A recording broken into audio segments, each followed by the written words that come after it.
morning. Thank Hello. you for coming and joining us. Since we're a little bit late, let's just jump into it. Hi, I'm CJ Warrant. I think I know my name. And my co-host Rochelle Bradley's here. A little bit about ourselves. I write dark romantic suspense, thriller, contemporary, and male romance. And Rochelle writes romantic comedies, contemporary, and our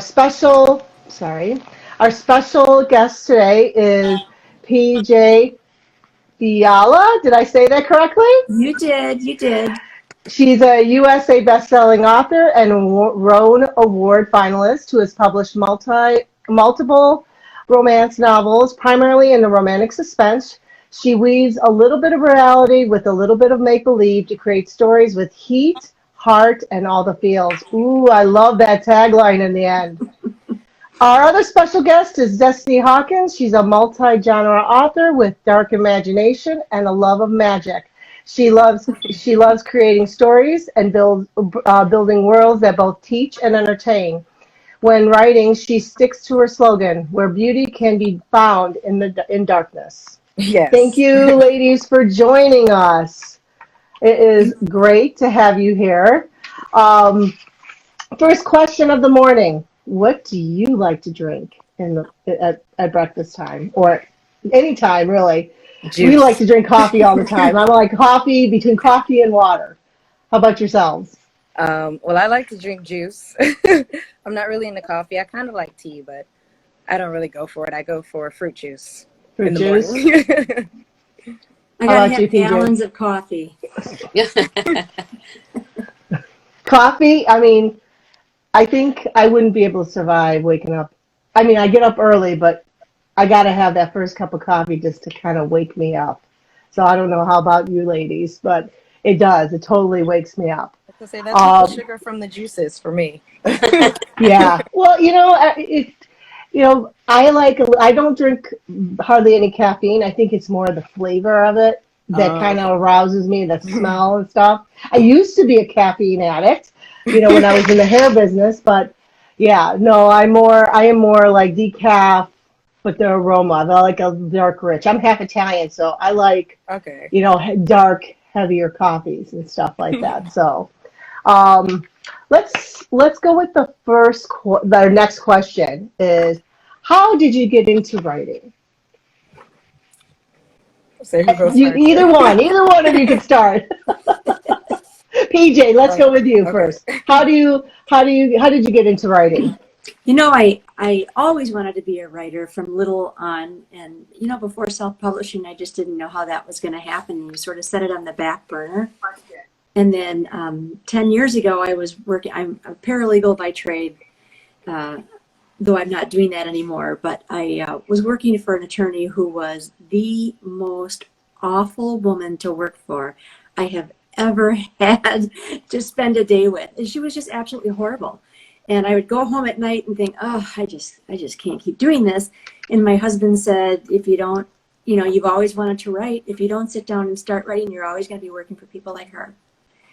And I thought, he's absolutely right. So I sat down and I had these stories rolling through my head.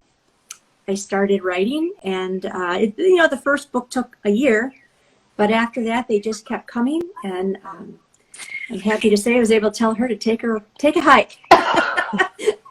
That's awesome.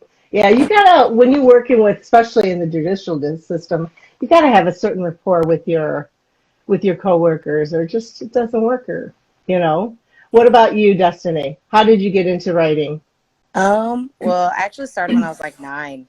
So my mom had always worked with me when it came to reading. So at an early age, I was always reading all the time. And most of I would say from 7 maybe to like about 9 years old, I was always reading. Have you ever heard of a Pendragon series by DJ? Yes, yes. Okay.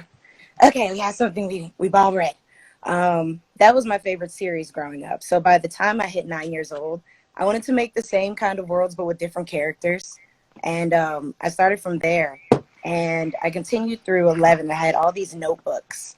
And then most of that, I guess I fell back off of it from 9 going up to in high school. I focused more on sports and the grades. So I kind of fell off. But then closer to the end of my 12th grade year, I started writing again. And then I started writing again in college. And then I finally decided to publish a book after my boyfriend actually said, like, oh my gosh, you're never going to publish it because that's all I do is talk about it. And I'm like, yes, I will. And then one day I published it. I wasn't really prepared for anything. But my first review, really, it was a 3-star review on my book, Caged. And he gave me good feedback and bad feedback. And I leaned on both of them because it wasn't like he was attacking the story. And I was completely new. So I was like, okay. And then from there, I'm like, writing is for me. Yes, you know,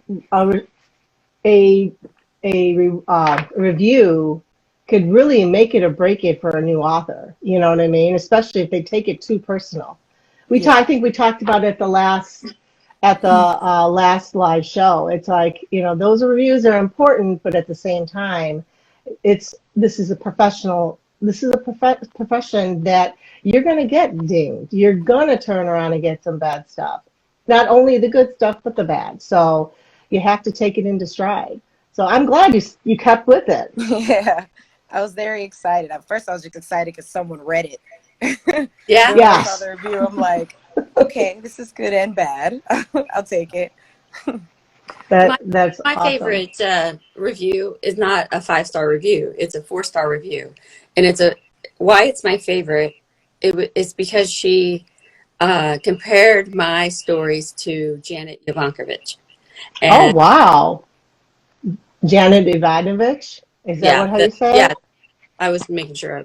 But I mean, you know, she writes funny stuff, and you know, I've been compared to her, and it was one of my first reviews. And even though it was only a 4-star, I mean, it's still a 4-star. But I mean, I was just like, she thought I wrote like her. That I was like on top of the moon. That was awesome. I would be too. Yes. Oh my goodness. So let's get into a little bit with PJ. The Roan Award finalist. Which book did you get that award finalist from? So it's Securing Kira's Love. I have a 2-book series, Second Chances. The first book, Designing Samantha's Love, was the very first book I ever wrote. And then I veered off into a different direction and started writing my Rolling Thunder series. And readers had, which, you know, with your first book, you always just think, okay, well, it's out there. Right.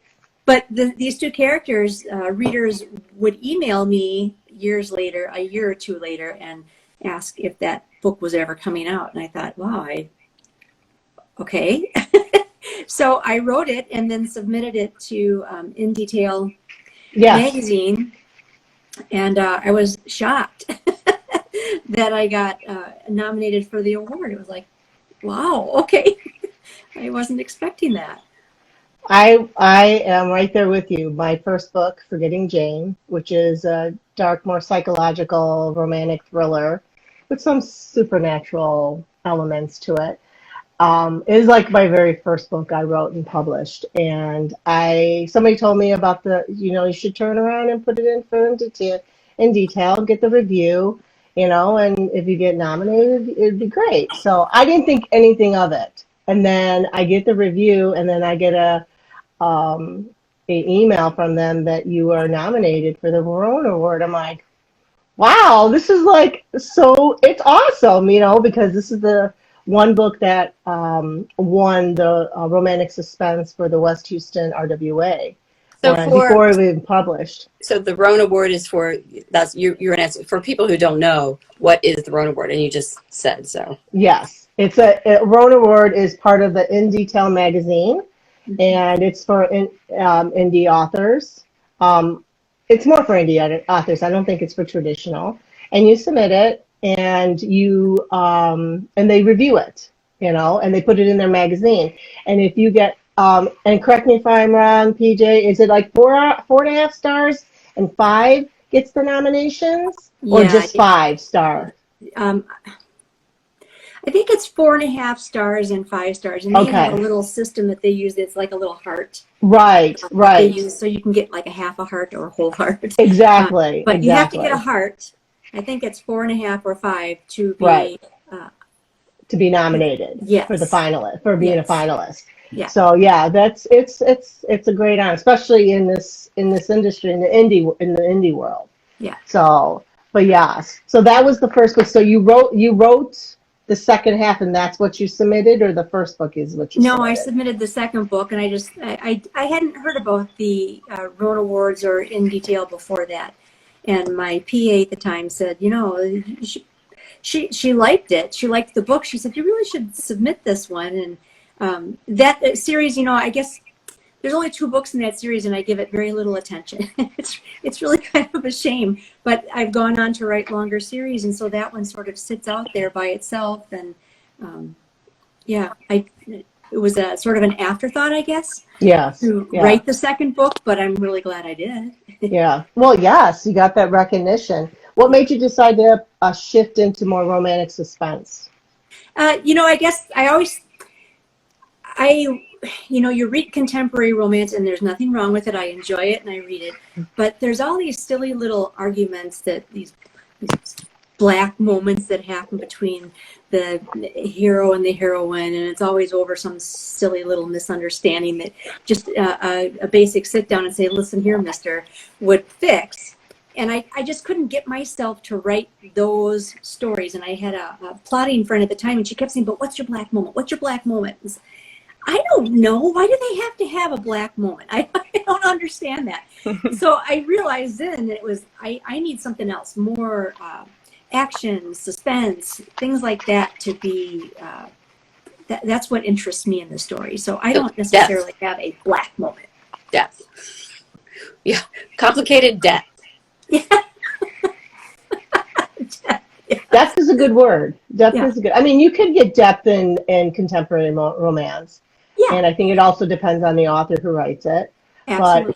But I like the action aspects of the romantic suspense, or the thriller aspects of it, because that's more my genre that I write. But I also love a good contemporary romance. But I always, with my voice, I always throw in, even with Tuna Thriller, I gotta have a good love story too, But you have to have a good love story. Now, Destiny. We don't know this, and I didn't announce it, but you are also a cover designer. You are an artist in the artistry of that. So tell us a little bit about your shop. Okay. So do you want to know like how I started or just what we do? All of the above. Oh, okay. So when I started, it was because I needed to take a little bit of a break from the books. And I just needed to focus my mind on something else for a while. And it was very helpful because now that I write, it's like so much better. It's like a whole new world to me now. But I started designing, and I never thought I could design. I always thought that designing was like some magical thing that other people could do, and I needed to pay them to do it for me. And I was like, what if I try to design myself? So I did it like super basic. I looked up GIMP. I just wanted to try a free platform. And I started with the most basic looking covers ever, but I tried to put in my own spice to it. So I like bright colors, vibrant colors, mixed colors. I like things that look really different, not too common. And I tried to attempt that myself. And when I posted them to sell them, I was very surprised to see that people wanted to buy them. So I'm like, okay. And then I started learning other things like doing book trailers, and I built the website. So then I thought I could offer it as a service. We also do banners and logos. I needed a logo, so I found out how to make my own logo. But most of this came from the fact that I couldn't pay for everything when I was an author. Look at Rochelle. She's like showing off your work right now. Yeah. I couldn't pay for all of that when I was an author, and I just learned how to do it myself. So then I figured, this is something I can sell, and I enjoy making them. So once I started selling them, now I'm opening it up as a one-stop shop. I originally wanted that to happen, but I had trouble letting go of the reins. Yeah. I had trouble. I'm like, it's my art. I want it all to be me. And I'm like, okay. I definitely need some help here. And plus, I want to work with people who have a lot of experience, and they do. So the people that I found, designers, and I found some editors. We now have a team of editors and designers, and they are all super awesome. I was so happy I found them. Great. Yeah. You're talking about a one-stop shop is literally from top to bottom. Do you still do reviews? Reviews, yes. I have Vibe reviews open. That one's kind of like something I do off on the side, almost like it's kind of like an offer that I do just so people can have a place. Because I was always looking for places to do reviews. So I was like, oh, well, why don't I come up with my own system? So That's yeah. good to know. So do you find the balance of like you want to go and create something, like a book cover, banner, or whatever for a client or even for yourself, than actually writing? I mean, are you leaning towards more of the other that you kind of have to pull yourself away and like, I got to get to writing, writing that next book? I will say with I usually have to pull away from writing to work on the design stuff because I want that to work and go in the background. My goal is to like sit on an island and write a book. There But, you go. I think you right called now, everybody's dream on that one. We're pretty close to it. yeah, I definitely want to like sit on the island, write my own book, and just have all the time in the world. But I do split it. I try to put necessary energy into what I do. I've grown into trying to manage how much energy I use for each thing because I'll end up getting too tired trying to do both at full capacity at the same time. So I do split them off with their days. So then I'm all excited for writing day, but then I'm excited for managing day, and then I'm excited for creative day. So That's a good way of managing it, so you're not going crazy. thanks. Because I I went would go crazy first. for something like that. Like I'm trying to do them all. So So you do promos also? I'm sorry. Like do you do promos also? Do you Like make promos also? trailers. Not trailers and just promo shots, promo Yeah, images. yeah. Okay. And that book So covers. Well, we all do now. I have other people on board, and they actually do the logos and the banners and the. I was looking for people that look like they did way better than me, so we have a really good team. well, you can't complain. You got a good team. It's working. It's working for you. PJ, I know you have a slew of books. When I first met you, your table was just like from one end to the other of books. So how many books do you have published? I have 28. 29 is almost finished and will go to my editor this week. And I'm trying, this year is my year to, I meant to do it last year and just sort of sloughed off a little bit. But I want to get 2 books ahead. I need to do that. My editor changed her format this year. Instead of setting an editing appointment, which for me, I guess I'm kind of goal oriented, so I know I've got that date that I have to have my work by. She changed her format to when your book is finished, you just submit it. And then if she's got the time, she'll work on it. If she has a person or 2 ahead of you, you'll wait, which makes me very nervous because I asked her, what if I send my book in and I've got my calendar and you got 2 other people ahead of me? And she said, yeah, we're going to see how that's going to go this year. So I'm a little nervous about this approach. And I've got my dates on the calendar when I think I need to have it to her. And I know that I'm going to have to be some books ahead now in case she does have people ahead of me so I don't miss my deadlines. Right. So I've been writing a writing fool this month, and I will have to be for the next couple of months to try and get ahead of her. So now, the book that's coming out, is that part of your series? It's part of Bluegrass Security Series, which right now I have 3 books in. It'll be book 4. Takes place in a small town, Kentucky. Those first 3 books were written a few years ago, and I sort of set the series aside, and it's just another one of those things where readers were saying, aren't you ever going to write more books in that series? I really like, the name of the town is Bourbonville, Kentucky, and people kind of like Bourbonville. So I decided to continue on with that. And then those books are all like 30,000, 40,000 words, so they're smaller. I figured if I was going to try and get ahead, that would be a way to do it, is to get a book ahead by writing a shorter book. Right. So that was why I chose that one for January. And how many books in that series? I have 6 series right now. So the 7th is coming out this year. Next year. 2023 will be my 7th series. Okay. Yeah. Wow. Are they all like within the parameters of like the 35, or is it ranging from 35 up to like your standard full length? No, novel? the Bluegrass Security series is the only series that is all like 35,000 to 40,000 words. The other ones are all 60, 65, 70, somewhere in there. Okay, okay. So it's still those are good lengths.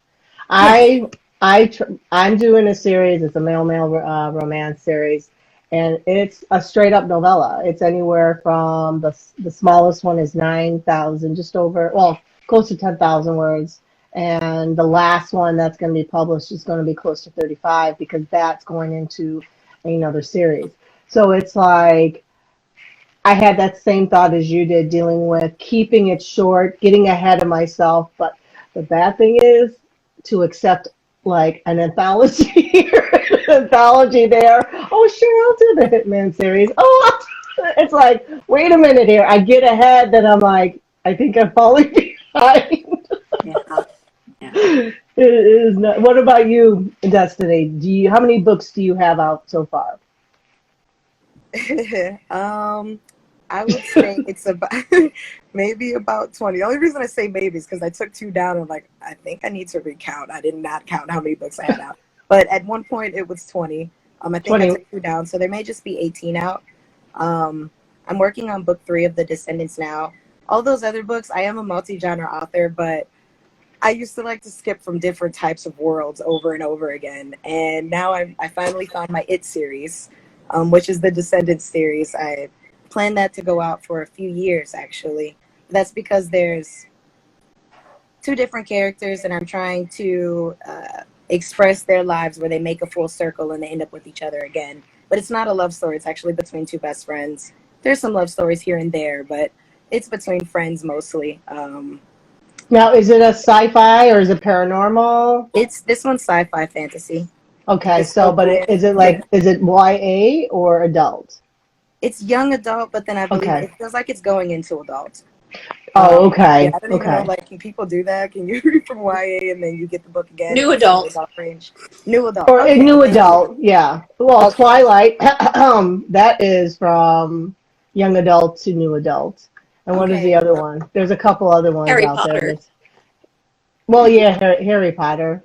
Isn't that more like children's to Well, they adult? It's a much bigger how is span. there? It's an age Coming of progression. age. Yeah, Is that coming yeah. of age? Hey, that's more coming of age. Yeah. That is cool. So I'm reading PJ's a little bit of her background and the stuff. So she lives in Green Bay, Wisconsin. You live in Green Bay, Wisconsin, but are you into like motorcycles? I was looking at some of your pictures. So do you ride a motorcycle? I do. Can I just bow to you? Cool. I've always wanted to ride. I've always wanted to learn to ride, and I'm like total chicken shit over it. So tell me a little bit about it. You know, I just in 1998, my husband worked at a paper mill in town here, and he came home and he said, you know, somebody's got a motorcycle on they had a bulletin board where employees could post things they had for sale. And he said, it's really the prettiest bike I've seen. He said, you want to go look at it? I said, sure. Well, it's November in Wisconsin. I'm sorry, we're cold here. Yeah. I'm from Chicago, so I'm Yeah. like right below you. So I got the Yeah. same. We're getting 9 below tonight. So anyway, November, it's cold, and he wants to go look at a motorcycle. And I thought, okay, well, let's just go look. And I didn't have my license or anything, but this guy that had the bike for sale, he had it staged just perfectly. We went out, it's like 25 miles southwest of here, and we pull into, it was a farm. It's night, it's dark, it's cold, and we pull into the driveway, and he has it in this like machine shed, and the door is open, and there's a light shining on it, and it was the only thing in that, and I thought it was like you pull in the driveway like, oh, there it is. Celestial light. And I didn't even get out of the car to look at it. Gene did. He went and looked at it, and I was just sitting in the car looking at the bike and thought, my God, that's beautiful. And so anyway, he looked at it and got in the car, and we were driving down the road, and I said, well, what did you think of it? And he said, yeah, it's okay, but it's not the bike for me. And I said, okay. I said, what about for me? And he said, really? Yeah, I said, I've never, it was purple and silver. It was just perfect. That's And I awesome. said, yeah, I think so. And he said, okay, well, we're going to give it a week. So this is the thing that I can't do. We're going to give it a week and I'll call him and see if he still has it, then it's meant to be and we'll work a deal. And this whole week I was like, oh my God, he's going to sell it to someone else. Oh my God. Are you sure you don't want to call him sooner? And he said, no, just settle. So a week passed and he called the guy up and it was still for sale and they worked a deal. And I honestly, I don't even know what we paid for it, but I just knew that it was my first motorcycle. And come spring, I had to wait till spring before classes started, and then we could go to our local technical college and you could take a course. So I was on the internet trying to get signed up for a class and looking for the very first one that had dates, and found one in April, and it was cold in April, and actually some of the days we were in class it was raining out, but they said it doesn't matter, you're going to have to drive in the rain, so we have class in the rain. So you've got a hood on and you're bundled up, but we learned how to ride, and my husband did, graduation day was like 4 classes. You could do 4 outside on the course and then 4 classes in classroom learning the road, the laws in the road. And graduation day, you take your test one at a time, so you got your whole class watching you, which is nerve-wracking. There were 25 people in my class. Oh, and wow. you don't want to look the fool, right? But I passed, and my husband pulled up with my motorcycle in the parking lot and said, congratulations, you want to drive it home? And I said, no, no. A little nervous. And it actually took me 2 months to really get the nerve up to drive on my own. For a while there, I'd make my husband ride on the back in case I would start to fall over. I figured his legs would. But he got on the back though. That is awesome. And then one day I said, you know, I'm gonna go to the grocery store, but can you follow me in the truck in case something happens? And he did. And after that, it was like, yeah, I can do this. So I've been riding since '98. Wow. And I've had several bikes since then. But I was going to ask you, do you still have the bike? no. Oh. No, I ended up, it was kind of tall for me. You know, you have to be able to stand on a bike and flat foot the ground. Right. And that bike was kind of tall. And we have a dealership up here, Doc's Harley Davidson. And he, at the time, so this was back when you would order a motorcycle and it would take 3 years from Harley, right? They were so, Right. It took so long. But Doc was building bikes. And he said, you know, my husband said we should go up and talk to Doc and see what, maybe he can lower the bike for you. So we went up and talked to Doc, and he looked at the bike and he said, well, why don't you go sit on that bike over there? And I did, and it fit perfectly. And it was a bike that he had built for his wife. He said, why don't we just build you one? And I said, well, how long does that take? He said, a couple months. Let's do that. So I had a custom built bike for 10 years. And then, you know, it was just time to trade up. And so I've had a couple since then, but yeah. Still the same person is building your bikes? No, you know, now you can order one and have it tomorrow. Right. And to your specification. Right. Right. It's just, it was just at the time it took so long, and now Harley has caught up with their orders, and you can just go on the floor room and buy one if you want. And so, yeah, I don't even think he builds bikes that much anymore. So. Wow. That is awesome. Because I saw that, I'm like, oh, she rides bikes. She's my savior here there. Oh my gosh. Like I said, I've always wanted to ride. One thing or another always happens, and it always deters me. It's like getting my first tattoo. I've been wanting a tattoo since I hit 18 years old, and every time there was an opportunity, something always blocks my path. And it's the same thing I went for riding motorcycles. Now, I don't even know if I get my butt onto a bike. I'm sure, I guess it doesn't matter of the age, but because of the fact that, yeah. That should say Well, it. you only live once, so go for it, CJ. Yeah, I only live once. I'd rather fly to Hawaii. It's nice. I've ridden on the back of one. You can try that. Well, that's true. My husband had one, and after he sold it, I mean, just life and kids and everything else, we never bought another one. So that could be. So my next question for you ladies. Wait, we got some comments. Oh, I'm sorry. Babe. What's the comments? Book Babe says, hey, ladies, And Laura Benjamin says, "Hello, ladies. You all look great, and I want a motorcycle too." You and me both, Laura. Go get it. Go get it. Okay, so my next question is, are you a pantser or a plotter, and how is your process? Let's start with Oh, Destiny. this is for both of us. I thought- Yes, Okay, for what both was of the first? you. Am I a what? Pantser Are or you a Yeah? Are you a pantser or a plotter, and how is your process? your writing process? The Hmm. first one I had pantser or plotter. Yes. Are Okay, you familiar with that?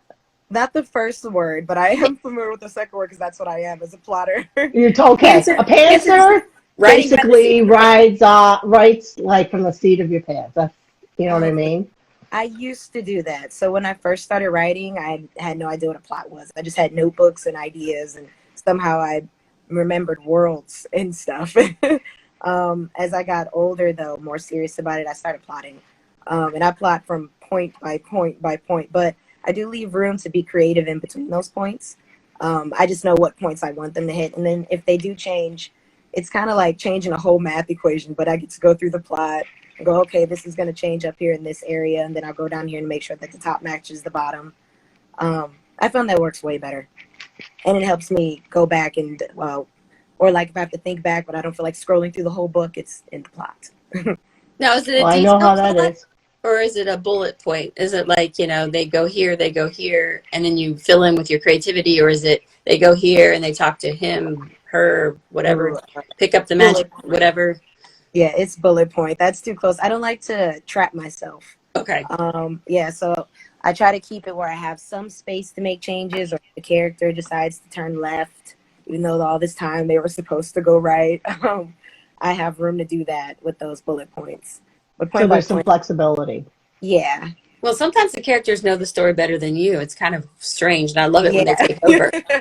yeah. Yeah, but sometimes they walk your butt right into a corner. It's I like, know okay, what am sometimes I they going to can do be now? assholes. What about you, PJ? Are you a I'm a pantser or plotter. plotter? I'm a plotter. I wasn't. I didn't. I was just like Destiny. I didn't start out that way, but I realized after a while that when you have a series, I have a series arc, and then you have an arc with each book. So in order to keep them straight and to make sure I hit all the fine points along the way, and that each book kind of fills in its own part of the series arc, I have to plot.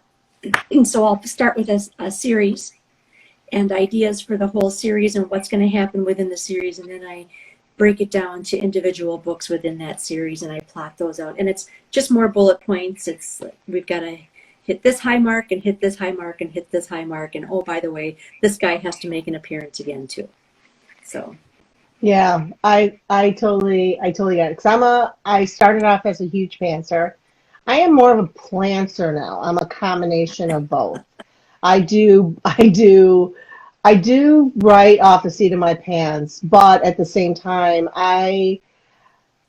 before I started writing series, it was more character aspects that I plotted, getting to know my characters thoroughly, um, and what is driving them to from A to B. Well, since I started writing the series, yeah, I in the first book I was like scrolling down. I'm like, wait, what did I do? So it's like I can't do that anymore. So I started doing a little bit more plotting, not much, but simple bullet points to where I want to go. Especially doing a series, I think to keep it all straight and where you want to lead from the first book all the way to the last. So I totally agree. For myself, I am a total planter on both. What about you, Rochelle? I'm a planter. I mean, obviously you've heard me say I like when the characters take over, and so I'm cool with that because sometimes they know things that I'm like, wow, that's cool, and I'll totally use that. Um, so a lot of my stories come from dreams, so I feel like that in itself is a plot because it plays like a movie in my head, so it's almost cheating in a way. But that's kind of what I write. Use it. That's like my bones of my story, and I just flesh it out. And that's for the ones that for the series. Mine doesn't really have an over arc because it's a romantic comedy. It's more of the story, each romantic story within, um, the couple. So each couple has a story within my world, and so there's a hint of a prankster, but it's like it's not like a big like crime heist that they have to figure out or whatever. Eventually, maybe the prankster will be revealed. I don't know, but for now, it just adds humor to my story. Well, you touched on a little bit on my next question is where do you get your inspiration? Let's go Music? with Destiny. Yeah. Yeah. Where do you get your um, inspiration in your stories from your it's stories? true. Anime and music. I feel like if I start talking about anime, I'm gonna go on forever. I'll talk about music. I like to listen to music without lyrics. Um, from high school, when I would hear the band play, I started to understand that there's more feeling in music, and you can kind of put stories with that music. So now when I listen to immediate music, which is like trailer songs, it Yeah. really goes with the whole sci-fi background, and there's lots of fighting and action involved. So if say I'm listening to a new one, I actually put it towards if this is going to be for my villains or if this music's going to be for my heroes, because then I'll start putting their stories together in my head, and then those become the bullet points. That's So awesome. yeah. That is very, very cool. And so let's just touch a little bit about the anime. How do you get inspiration from anime? Okay, so Do I you have a believe specific anime. one? Yeah. Yeah, I was gonna say I have about four: Naruto, Tokyo Ghoul, Attack on Titan, and My Hero Academia. That Oh one's my just a God. fun one. Yeah, you like it? Those are the four my son, he's 29 and Oh, wow. he loves those four.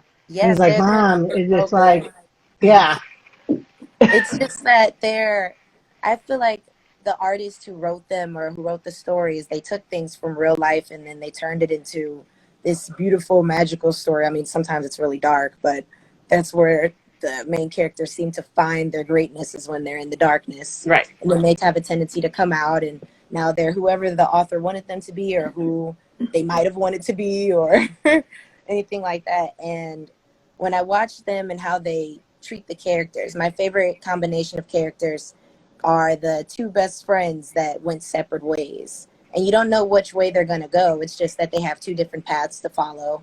And with mine, it's between a villain and a hero who are best friends.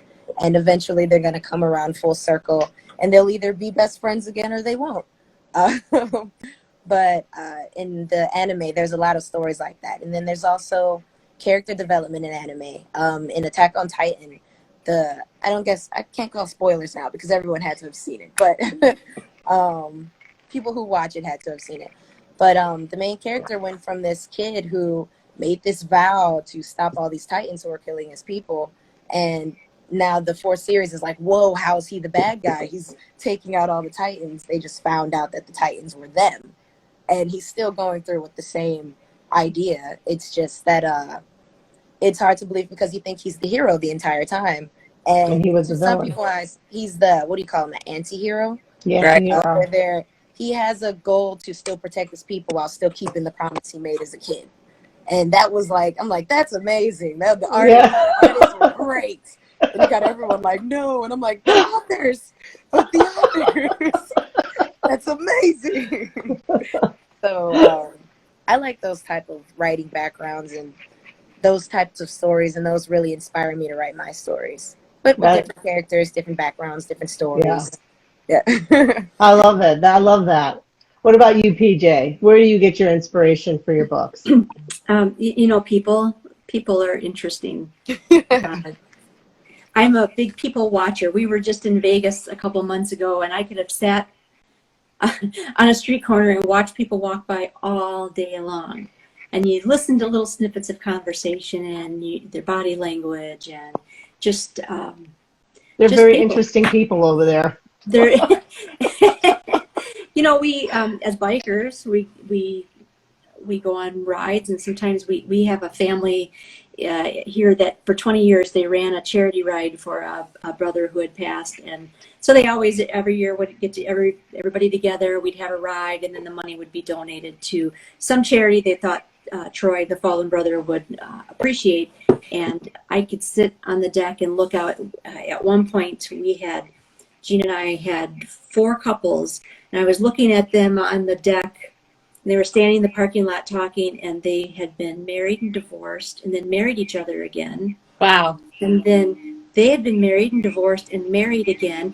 And I counted 4 of our couple friends that had married, divorced, and then remarried each other again. And I said, oh my God. Oh my goodness. Now, wouldn't you like to be a fly on the wall in some of those conversations? So kind of like Destiny's characters, where they were best friends and they went apart and they came back together. Yeah. Yeah. So I guess when you just look at people, I mean, everybody has a story. And Yeah. you can make Is it that up where you got your inspiration for your motorcycle club? Yeah, just from riding. Just my Rolling Thunder series is about bikers, but they're not outlaws, and so that's kind of the thing. I've had a hard time marketing that series because most people that write bikers are writing outlaws, and it's really hard. These guys are 99 percenters. They're good guys, organizing a charity ride or just going about their day-to-day lives without Chaos. drugs or Yeah. so yeah, it's just that series has just been kind of based on people I loosely know through the biking world. For me, inspiration comes everywhere. Either people, something else. I look at something, even in an inanimate object, and I'd be like, oh my God, that's it.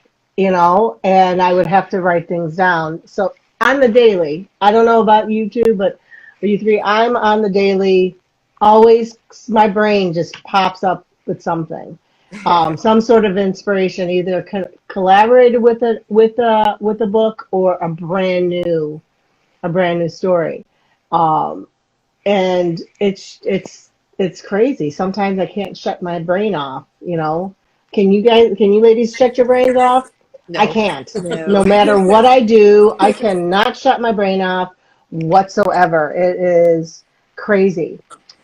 So we're getting near the end, and I have a few more questions for you ladies. I have a question. Oh, okay. Go ahead. Who is your favorite character? If you could pick one, who is your favorite? Out of our own books.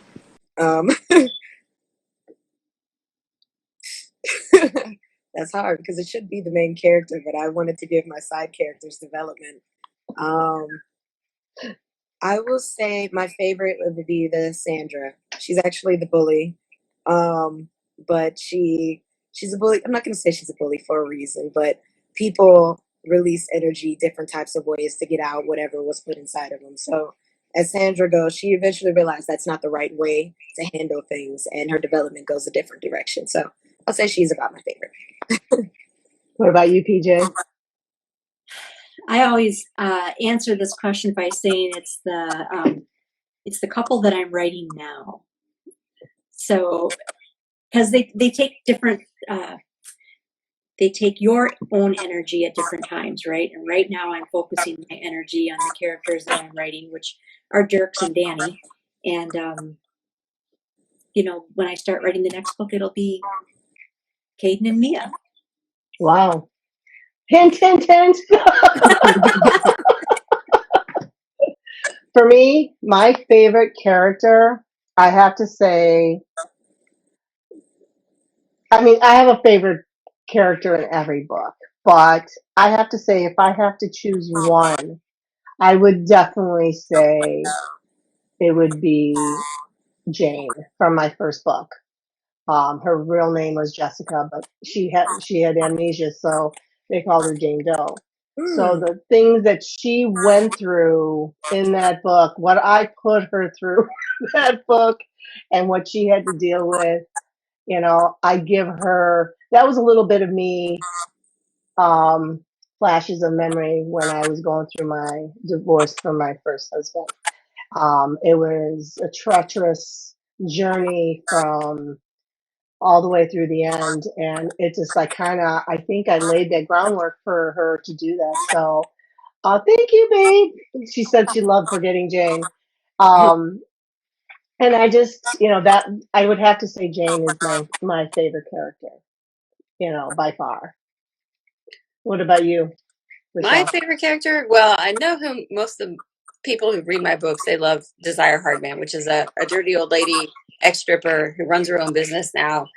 I She's, love her. I yeah, love her. She cracks me up. she is one of my favorite characters. I mean, when I first wrote her, I put her back in. But I think overall, Cole, of all the ones I've written, I think Cole has to be my favorite. He's a cancer survivor. He's a shy cowboy. He's plays classical guitar. He's a very interested character, and he's very deep. And he was in his shell, and then he grew a lot, and he's still continuing to grow because he's all in, books. So we're getting some comments here. Yes. Laura said, PJ and Destiny, I checked out your books on Amazon, and I will be getting something to read. Thank you. And Thank you. Babe said she loves Cole. So, and That is Desire is the awesome. best. She is. I love her.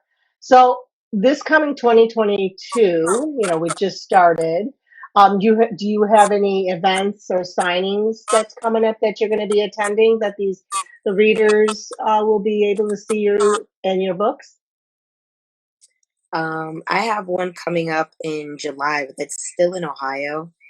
It's my first time going back into doing book signings, so it's over in Elyria, Ohio. If anyone wants to come out, I think one of you stay in Ohio or nearby. I'm in Dayton. Dayton, okay. So it's like if anyone wants to come down there, I'm What's stepping back what's in. the book signing called? I have to look it up again. I wrote it down on paper a long time ago. A little while ago. That's why I'm like, I have a signing. Where is it? You didn't think I was going to ask you that question, did you? What? It's Elyria, Ohio. Elyria? Yeah, I think it's Elyria. Okay. I remember the address because I'm like, how far am I gonna have to drive? So What about you? What about you, PJ? This is a busy year. I have 6 events this year, and the first one's in April, and it's actually one that I'm organizing. So it's my first foray into organizing a signing, and that's called Get Your Motors Running. I saw that. We have a gallery here in Green Bay, and it's classic car museum, basically, is what it is. And they like to call it the automobile gallery because the premise behind it is the automobile is the art. So they have 100 classic cars, all running, all in pristine condition, and they also do events. And so I thought, what a great way to combine a book signing with an automobile gallery. And so we're having it there in April on the 23rd. So I'll be there, Green Bay. And then in June, I am going to be at Lori Foster's in Cincinnati. And let's see, I have to look at my calendar here. I'll be at Riders on the River in July. You'll both probably be there. Yes, we will be. And then Knockout Book Bash in Kentucky, Louisville, Kentucky on July 30th. And then September, I have Romantic Galena Reads, which is in Galena, Illinois. And then I'm doing the Allure audiobook con in Chicago. Me too. In September. Me too. Okay, so I'll see you there. That's gonna be a lot of fun. That's gonna be a lot of fun. Yeah. Yes. Some of the pictures that I've seen of the hotel itself, it is gorgeous. So yeah, it's gonna be a lot of fun with it. Yeah. Yes. For me, I have 8 events, which I have to cut one down because a family friend's daughter that I've known her since she was 3 years old. She's getting married that same weekend, so I have to cut out. Who gets married in November? I have no idea. She is. So Is it in Yes. Florida? I mean, come on, that would be a Yeah, good I one. wish it was in Florida. No, it's up in Wisconsin, actually. So I don't know. I hope it's warm November, or at least the barn is. I am not sure. But um, how can readers find you? Find you, your books? Where can they find you? They can find me on Amazon.com, and then you have authordhawkins.com, which is the website, and on Facebook, and you just have to type in Destiny Hawkins. One of the accounts will show up, but I'm on all of them. Hi, PJ's So, husband. Hi, Gene. so Sorry, go ahead. I had to throw that in. but yeah, you can find me on Amazon and the website and Facebook. Is that now they could reach you the same way for any kind of the book promotions and stuff like Yeah, that? correct. Okay. Okay. What about you, PJ? I always say my website is my kind of my home base, and you can contact me there. All my books are on there, as well as any events that I'm going to be at. And Amazon, Facebook, I have an author page, and I'm also on Facebook. I have a reader group on Facebook, the PJ Fiala Road Queens, or come to an event. Awesome. Is there any, really quick, any book deals, any sales or anything do you want to pitch out right now that you have or that's coming out for you? I'm working on book 3 of The Descendants, and I'm also working on the Kindle Vella episodes, which are actually the side characters to give more expansion to the universe. So if anyone's looking forward to that, I'll be having those out because it seems like it might take a while for me to write the books and finish the books, but I'll have episodes off on the side if you want to keep up with the characters. Awesome. What about you, PJ? And that'll be called that. That's called Diamonds and Dust. I have a release next week. You're broken up. I'm sorry. We didn't hear Yeah, you. it like froze and everything. I have a new release next week on the 27th. It's book 4 of my Raptor series, and this book that I'm writing now that I'll get off to my editor. I don't have that one scheduled yet because I'm still working through her process. Right. I would be nervous too on that. I really would be, especially when you have multiple books coming out. Yeah. Myself, I have one that's coming out February 14th. Actually, I'll have one of my novellas and Three. on Valentine's Day. Yeah, we have that. Be my. Yes, two anthologies, and one of my own, all on February 14th on Valentine's Day. Yikes. Ay, it's crazy. And then my next, my first book of a I can't talk today. I don't know where my tongue is. My first series, like serious series, which is called Saints and Sinners, is coming out March 24th, named Deacon. So I'm really excited about that. What about you, Rochelle? Well, on February 14th, I got 3 different anthologies I'll be involved in, and 2 of them are charity, and the other one is a networking opportunity for authors. And then I have Brad, which is the Fortuna Dare Society, the men's book club, book 1 in that series. It'll be launching in March. So we're out crazy writing and everything else. You know, COVID, I had to just put it out there. COVID has not stopped us. Nope. We're like full on, and I'm glad. So is there anything else that you need to say, Rochelle? Anything, any kind of questions or anything? Anybody out there? Fabulous cars and fabulous authors, Laura Benjamin said. Is that the name of the event?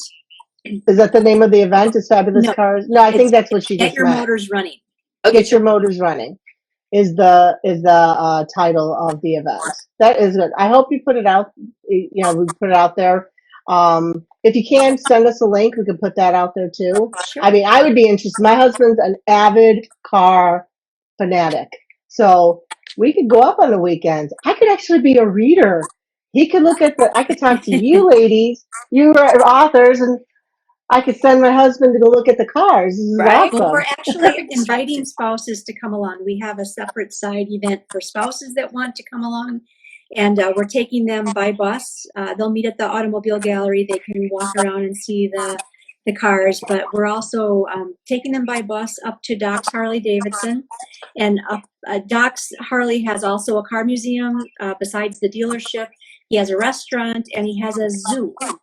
And so Oh my they can go gosh. up there and play Wow. around for a couple hours and then come back and have dinner with us. And then we're playing Singo in the evenings. So so bring them along. Get a The That ticket. monkeys, is to look at the awesome. monkeys. Look at the monkey. His zoo is weird. He's got a different kind of zoo. He's got gators and buffalo, and I think he's got doesn't he have an ostrich or something up there? So it's like more exotic. It's very eclectic. Yeah, Yeah. eclectic mix. I would take my I don't know if I want to pet an alligator or a crocodile. son's I don't mind looking at pretty them. like But that. he likes them, so whatever. Yeah, that was funny.